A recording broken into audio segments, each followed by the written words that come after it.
Hi guys, this is George de la Portas, and as I have promised in my Facebook account, I'm gonna be creating this video regarding anti-hijack system, the one that I have developed for micro-MVC.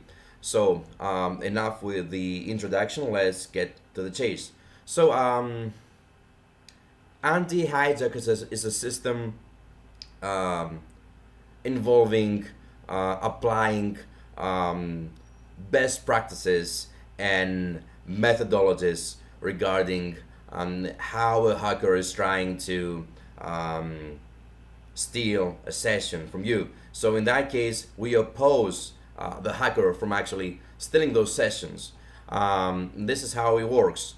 Anti-hijack is a function that is a plain function actually that only gets a few parameters. The one is the IP, that's the client's IP. In other words, the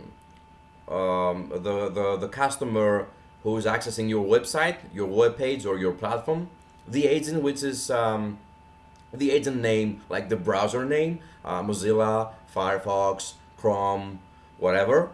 Last activity, which is pretty much the time that has passed since the last time your client has called your web page, has access to your web page. In other words, and the timeout, which is essentially the timeout expiration of your session.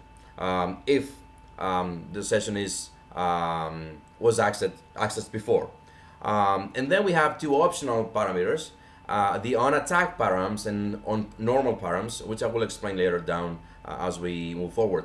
So first of all, we do some sanity check, some requirement check. So once we have all the prerequisites, we move forward to the test, and that's pretty much those lines here. So how does this thing work?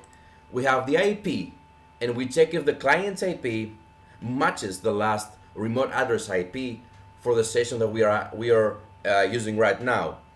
If that's not the case, or if the agent who's actually accessing now the browser, the web page, in other words, the browser, it's not the same, or if the time that has passed since the last activity, it's more than the timeout that we have set, the timeout expiration that we have set, then we regenerate the PHP ID session, and that also means that something is wrong, something is trying to play nasty with our web server.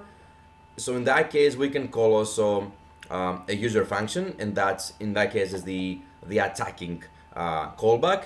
If nothing of this happens, then everything is fine.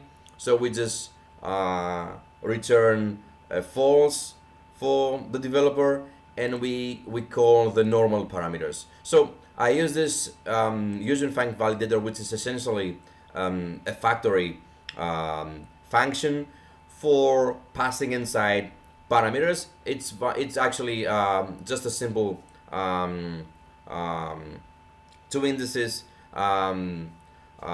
array. The first index just gets the name of the function to be called, so you have to first declare this function before you actually call the anti-hijack function somewhere outside of this file, of course, in your code.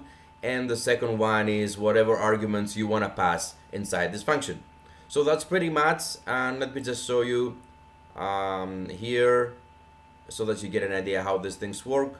And thanks for watching, guys, and please send me your comments and any questions. I'll be happy to answer them back. Bye bye, cheers.